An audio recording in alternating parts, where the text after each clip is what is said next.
the Johnson Wax Program with Fibber McGee and Molly.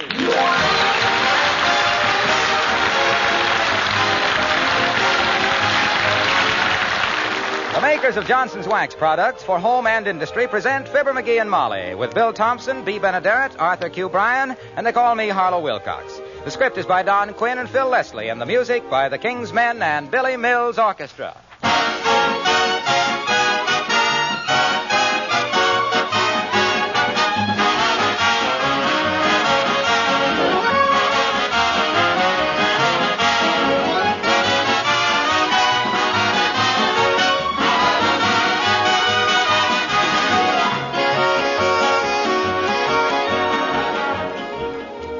You know, I get a real kick out of seeing someone use a wax polish for the first time. Because the minute they wax a chair or table and see that wonderfully rich, gleaming, wax-polished luster, they simply can't wait to wax polish all the rest of their home. I think you'll be that way, too. And here's why. For one thing, your floors, when wax-protected, have a rich, mellow beauty that sets off your furnishings to full advantage. Then Johnson's Wax brings out the beautiful natural grain of things like tabletops and gives them a truly gorgeous, sunshiny luster.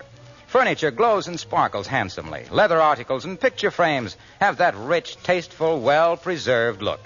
In fact, when wax polished with Johnson's Wax, your whole house shines and sparkles as it never sparkled before, protected against dirt, wear, and spilled things. I hope you'll try it. You'll be really pleased if you do. Genuine Johnson's Wax, liquid, paste, or cream.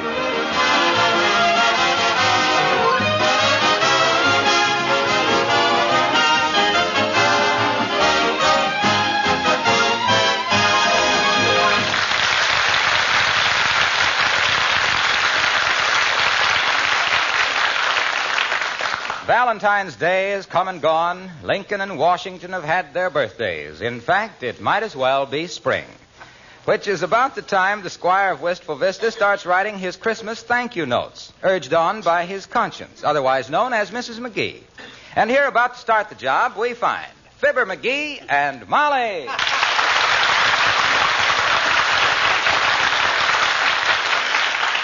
Now, the first note you ought to write, dearie, is the I one... haven't got to that yet. I got to write a check first. Whom to? The Elks Club, $5. Heavenly days, have you ripped the billiard table cloth again? Nope, the caretaker's got to have appendicitis operation and can't afford it, so all the members are chipping in $5 apiece. Oh, well, that's very nice, I'm sure. Say, is the caretaker that big fat man named Joe? Yeah, that's the fellow, Charlie. Doc Gamble's going to do the operation. I never knew Dr. Gamble to wait till somebody had enough money before he'd operate. Oh, Doc don't care, but the boys at the club say they hate to see a pot opened without a few chips on the table.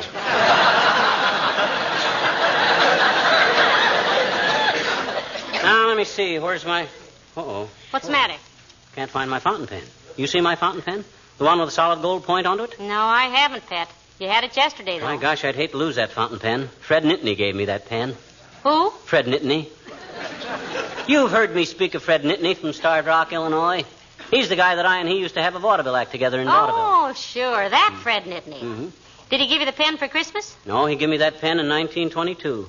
We signed our first contract with that pen. Oh, with the Orpheum Circuit? No, just with each other. I promised I wouldn't sneeze while he was juggling, and he promised not to mug while I was singing Give the Baby a Lacing, Mother. He just threw another shoe. That was one of my... Come in. Hello there, kids. How's everything? Oh, hello, old-timer. Everything's fine, thank you. Yeah, except I seem to have lost a very valuable fountain pen. Lost a what, Johnny? I lost a fountain pen, eh? That's too bad. I'd let you take mine, but I haven't got one. Well, this pen of mine has got a lot of sentimental value to me, old-timer. My old vaudeville partner gave me it. Your old what, Johnny? My old... Gee willikers, were you in vaudeville, Johnny?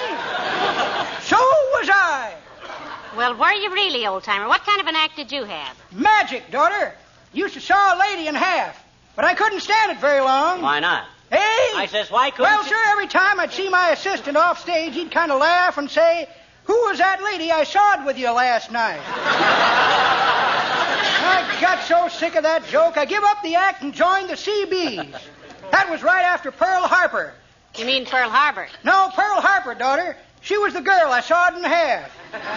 She took on so much weight it stretched my act 10 minutes, sawing her in two.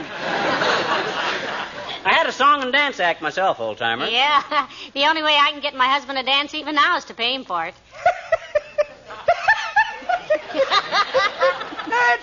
good, daughter, but that ain't the way I heard it. The way I heard it, one feller says to his doctor, he says, every time I eat strawberries, my skin breaks out. Can you cure me? I don't know, says the doctor. I hate to make any rash promises. Well, I hope you find your pen, guys.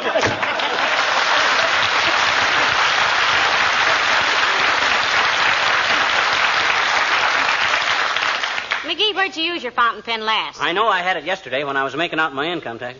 Hey, what was I wearing yesterday? Let me see. Your blue serge suit. I was? Yeah. Oh, well, my gosh, all I got to do is run upstairs and look in the vest pocket. No, McGee. Huh? Your blue serge suit went to the cleaner this morning. What? With my fountain pen in it? Yeah. Didn't you go through the pockets before you sent it? Well, Natch, I always do. But I didn't see anything in your fountain pen. May have slipped down through the lining, though. Doggone those cleaners anyway. Deliberately walking out of here with my blue serge suit with my fountain pen in it. That's practically burglary. That's what it is. That's stealing. Oh, for goodness sakes, now, if they find it, they'll return it. They're very reliable people. Well, they better find it. That's all I got to say. Walking into people's houses like that and practically stealing people's valuable gold-pointed fountain pens that Fred Nittany give them. If that's the way people are running their business nowadays, I'm glad I'm not living 100 years from now if it gets any worse. Now, nonsense, dear. You're making a big fuss about nothing. Oh. You fly off the handle like a 30-cent hammer. I'm going to fly down to that cleaning place and make them return my fountain pen. Get your hat and coat, baby. I'll just do that little thing, McGee. Yeah. Even if you don't find your fountain pen, the fresh air will cool you off a little. Yeah. Now, you lock up the house whilst I get my... Okay, you betcha. Make it snappy. I'll up Ah, there goes a good kid. How she ever puts up with these nasty moods of mine, I'll never know. Except that she knows they never last more than a half hour. Once a week. Usually Tuesdays. But even so, Come in. Hi, mister. Oh, hello there, Teeny. State your business briefly now, sis, because I'm very busy right now. I got to get downtown. Oh, well, gee, mister, I didn't come over here because I wanted to. I came because you told me to. What? You told me to come over yesterday, remember? No, I don't. Well, you did, I betcha. What were the circumstances? Well, the circumstances were I saw you in the drugstore, and Mr. Toops was weighing himself, and you got on the scale with him and divided the weight by 2 so you wouldn't have to pay another penny. And I said you were cheating the drugstore man. You said don't be nosy, and if I came over today, you'd tell me a story. Those were the circumstances. Well, I'm sorry, sis. I haven't got time today. Maybe some other time. Okay, I'll tell. I'll tell everybody. I'll tell the drugstore man and the newspapers, and I'll tell... Okay. Cut it out. I'll tell you a story. Thanks, mister. You're awful nice to little children. Okay. I ever tell you about Myrtle the turtle? Oh. No. Well, sir, once upon a time there lived a turtle named Myrtle. Mm-hmm. She laid dozens and dozens of eggs, and they all hatched out into little baby turtles, so everybody called her Myrtle the fertile turtle.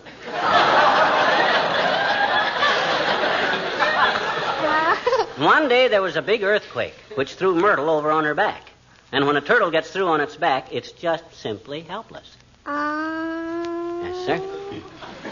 Well, sir, the baby turtles were too dumb to know what to do. They thought Mama was just taking some exercises, so they hung around and watched while she kicked her legs this way and that, jerking and twitching. And she made so much commotion that some turtle hunters saw her and grabbed her and all the young turtles and sold them all to a restaurant, and they all wound up as turtle soup. And you know what that all goes to prove, sis? Sure I do, I betcha. What? Just because you're upset about something, you don't have to get everybody else in a stew. Right. Good night.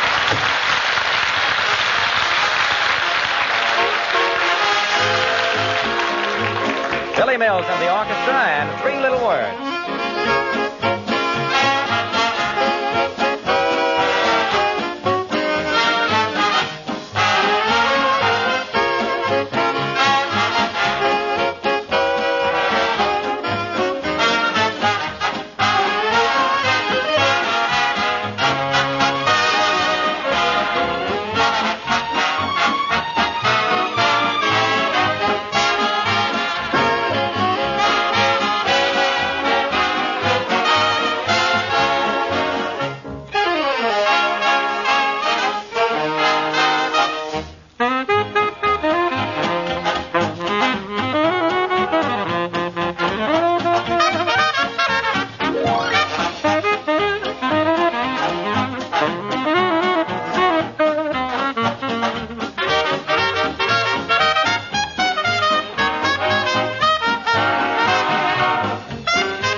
house all locked up, let's get down to that dry cleaner's. I'm going to read them fountain pen stealers a riot act. I wouldn't be a bit surprised if they'd planned this whole thing. Just waiting for a chance to get my gold-pointed fountain pen. I'll bet you're right, McGee. You betcha. Yes, sir. I'll bet they invested $50,000 in that dry cleaning plant 19 years ago with the very idea in mind of someday getting a hold of your $5 fountain pen. Well, that ain't so silly. How about the time I left my wallet and my gray pants with $17 in it? How about that? Well, how about it? They returned it the next day, didn't they? Sure they did. And why? Just to keep me from getting suspicious, that's why. Oh. If they're out after fountain pens, they ain't going to monkey around with mere monkey. Monkey around with mere money. By George, Looks like we wouldn't be leaving for a minute, McGee. Come in. Hello, Molly. Hello there, Dr. Gamble. Come right in. Thank you. And what are you looking so sour about, persimmon puss? You'd look sour, too, Aerosmith, if somebody had deliberately stole your solid gold-pointed fountain pen that had been given to you by Fred Nittany from Starved Rock. Not really stolen, Doctor. He left it in a suit that went to the cleaner, he thinks. Better be careful of those accusations, Chowderhead. Or one of these days you're going to be the surprised possessor of a slander suit with 2 pairs of pants. Incidentally, who's Fred Nittany, if anybody? Why, Fred Nittany's his old vaudeville partner, Doctor. He gave McGee the fountain pen years ago. Vaudeville? Were you in vaudeville, McGee? I used to go to the theater every week when I was a young man going to medical school. I don't remember seeing you. So what? I don't remember seeing you either. Well, the 15-cent seats were usually so far back. Oh, I almost forgot, McGee. Forgot what, Captain Happy? Are you coming to the board meeting at the Elks tonight? Only 10 or 12 left. I can't make it, Doc. I'm sorry. You take 6 for me, will you? I'll pay you later. Okay. Good night, Molly. Nice. All right. Take 6 of what for you, McGee? What kind of a board meeting is it? Punch board.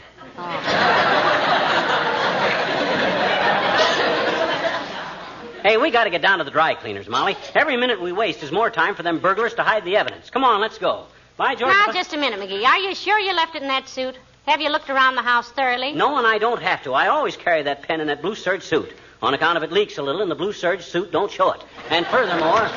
Hello, folks. I just thought I'd drop... Oh, you going out? Down to the dry cleaners, Mr. Wilcox. They have a suit of McGee's in which he thinks he left a valuable to nobody but him fountain pen. The intrinsic value is of no import. It's the sentimental value, Junior.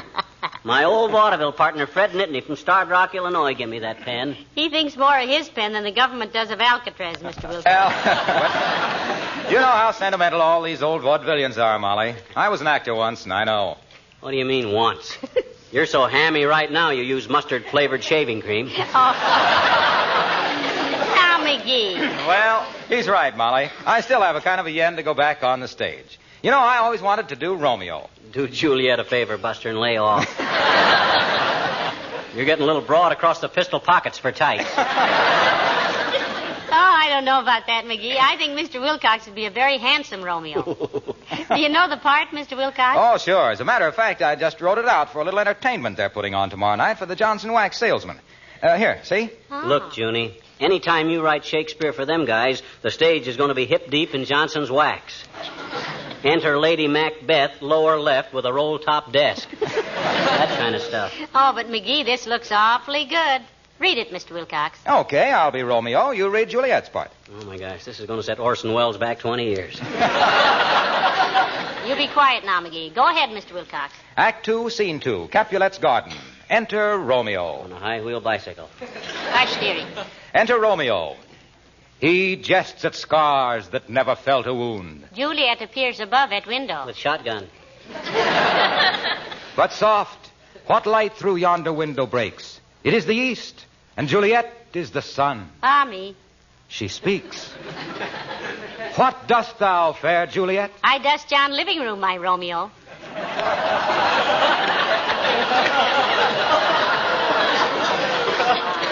My father, the Capulet, would have a prideful home. So Johnson's Wax protects his worldly goods. And I, no slave to household task, make light of labor thus so neatly foiled. Ain't this awful, folks?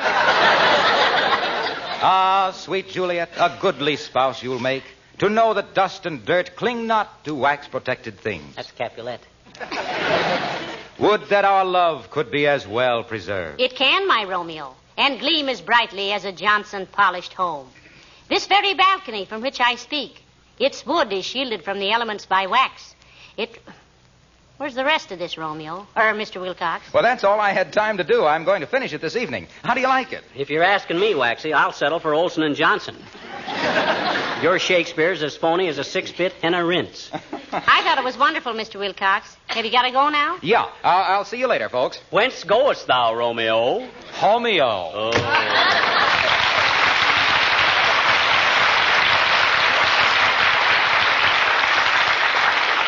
Oh, my goodness. Isn't he talented, McGee? I think he has a great flair for the theater. Yeah. If he had any bigger flair, our fire insurance wouldn't be worth a nickel. Hey, what time is it? It's almost 1:30. Oh, my gosh. We got to get going, Molly. Them dry cleaners might be closed up and skipping town by this time. Doggone it, we never will get out of here at this rate. I think there's a power watching over you, dearie, trying to keep you from making a dunce of yourself. Come in.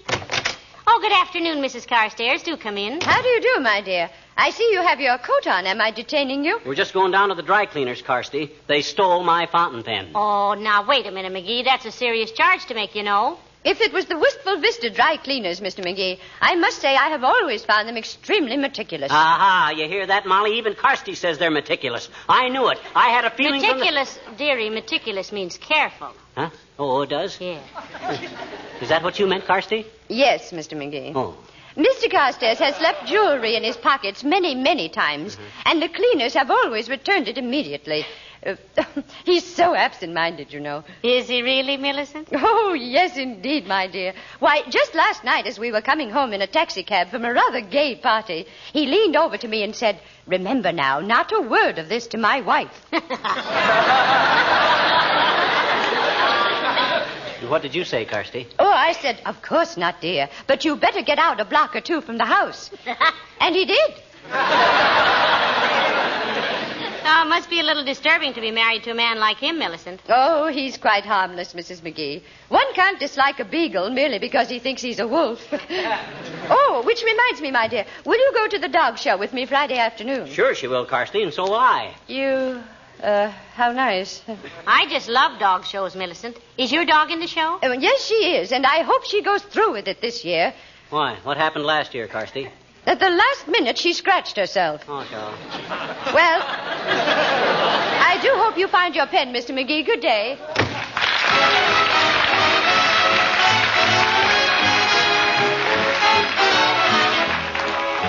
And here are the King's Men with Onesie Twosie.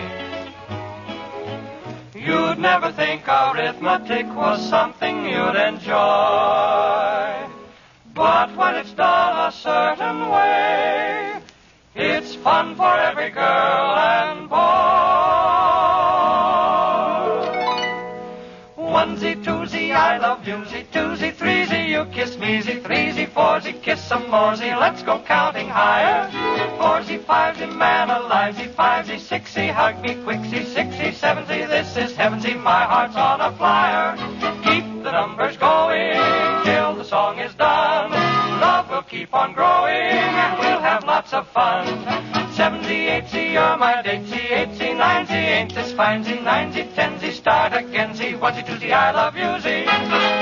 Oh, you gotta count 1-zy, 2-zy, 'cause I'm choosy, I'll kiss you-zy. 2-zy, 3-zy, it's so easy, you kiss me-zy. 3-zy, 4-zy, I adore-zy, kiss some more-zy. Why don't we count a little higher? 4-zy, 5-zy, kinda jive-zy, 8-zy, it like-zy. 5-zy, 6-zy, nothing tricksy, hug me quick-zy.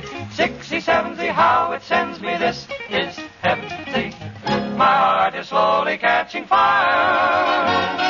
Keep the numbers going till the song is done. Love will keep on growing and we'll have lots of fun. 7-zy, 8-zy, you're my datesy, this is crazy. 8-zy, 9-zy, so refined-zy, you are mine-zy. 9-zy, 10-zy, ain't no end-zy, start again-zy, what a frenzy.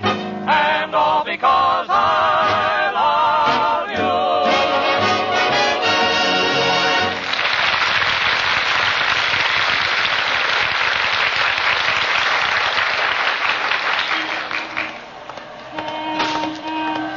Where's the dry cleaning place, McGee? Next block, Oak Street, near 14th. And you see those green lamps in the middle of the block there? Yes, what's that? Police station. And if these fountain pen thieves don't pony over my gold-pointed fountain pen immediately or sooner, I'm going to swear out a warrant that'll Hold it, McGee. Here comes Mr. Wimple. Huh? Who? Oh, hi, Wimp, old man.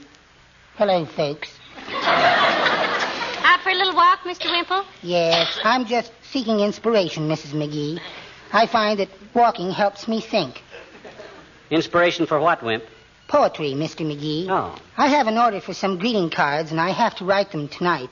I think I have a good one for Mother's Day. Oh, I'd love to hear it, Mr. Wimple. How does it go? It goes, Mama, dear Mama, this is your day. So drop your work, come out and play. Hear the children sing good wishes. Then go back and do the dishes. That's more truth than poetry, Wimp. Not that it's much of either one. Have you any others, Mr. Wimple? Well, I was working on one for a friend that's sick in the hospital. Sort of a sympathy card. Oh, I bet this one will have them in stitches. Read it, Wimp. It goes, to a friend who is sick. I'm sorry you are sick, my friend. I'm sorry you are ill. In a place where they wake you up at 4 to give you a sleeping pill.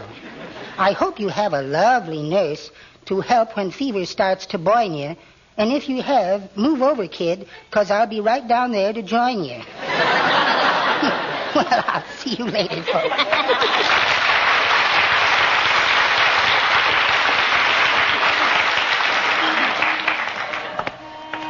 Here's the dry cleaning place, Molly. Now, you let me do the talking. No, I know better than to try and stop you, dearie. But now be reasonable. What do you mean, be reasonable?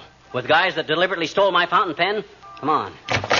Yes, sir? What can I do for you, sir? You picked up a blue serge suit at my house this morning, Bud. Yes? And my husband thinks he left his fountain pen in it. I know darn well I left my fountain pen in it. I always have my pen in that blue serge suit. Now, look, Buster, I want that fountain pen back, or by George... Oh, now, just a moment, sir. Give us a chance to investigate. I can tell you immediately if your pen has been found. What was the name, please? Parker. Your address, Mrs. Parker? The name is McGee, Bud. Oh, well, which of you is making the complaint? Mr. McGee or Mrs. Parker? I am Mrs. McGee. The pen's name was Parker. It was a solid, gold-pointed, kind of greenish pen that was given to me by a Fred Nittany from Starved Rock, Illinois. Old partner of mine in vaudeville. Actors. Do you have an address? 79 Wistful Vista. Oh, yes, I remember. You've been our customers for many years. Of course, that would be Driver Krylebean, Route 3. Oh, Miss Fregelhorn. Yes, Mr. Houghton-Trout. Was there a fountain pen in a suit from 79 Wistful Vista, Route 3? No, Mr. Houghton-Trout. 2 papers and matches, some pool chalk, a nail file, a rabbit's foot, and a ticket stub for the World Series of 1932. They're in the mail. Thank you, Miss Fregelhorn. No, I'm sorry, Mr. McGee, But you ain't half as sorry as you're going to be. By George, when a man trusts a business institution like this to be honest, and then has him walk out with a solid gold-pointed fountain pen that was given to him by Fred Nittany... Now, wait a minute, McGee. I'm sure, Mr. McGee. You're sure? You ain't as sure as I am, Buster. I'll bet you got that whole back room there stacked to the ceiling with stolen fountain pens. Deliberately walking into people's homes and taking suits full of fountain pens. That's larceny, Bud. And by George... May I ask one question, Mr. McGee? Certainly, Mr. Houghton-Trout. And make it snappy, Bud. One question. What is it? How would you like a good poke in the nose? Oh, my goodness. Oh. Not only a burglar, but a tough guy, eh? Come out from behind that counter, Buster, and I'll fix you up a knuckle sandwich. Nobody can talk to me like that. No. Stop it, both of you. Mr. Houghton-Trout, what is the procedure when somebody thinks you have something and you think you haven't? The proper procedure is to make out a claim blank. Well, give us one, please. Certainly. Here you are. I don't want to make out a claim. I want to bust this fresh guy right in the beezer. Fill it out, dearie. Well, okay. Where's the pencil? They have to be filled out in ink, Mr. McGee. Here, use my pen. I don't want any favors from you, Si. I'll use my own pen. Now then. Name and address. Describe the lost article. Approximate value. McGee? Huh? Where'd you get that pen you're using? This pen? Well, this was given to me by Fred Nittany from Starved Rock.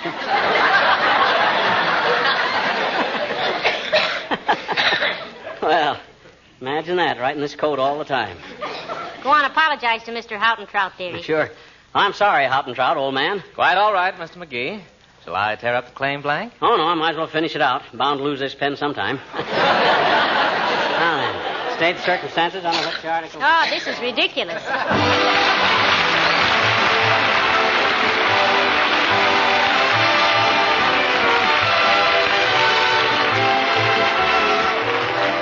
The next time you tune in, Fibber McGee and Molly, the not-so-merry month of March will be here. How is March around your particular part of the world? Quite probably a little on the wet side. And you know what that means? More mud and dirt tracked into your nice, clean kitchen and hallways.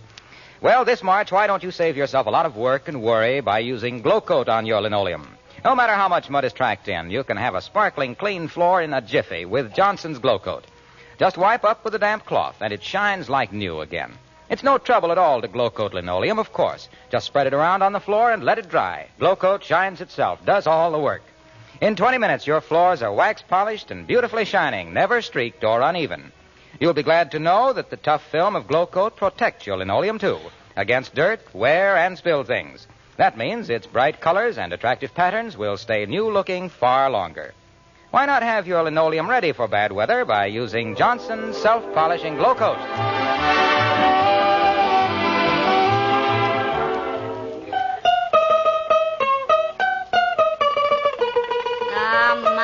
I'm glad to see you've calmed down, McGee. Yep. Just sitting here exercising my rights as an American citizen. With my old mandolin. I'm a one-man music union. Meaning what? I mean, nobody can interfere with my lawful right to peacefully picket. Oh, dear. Good night. Good night, all.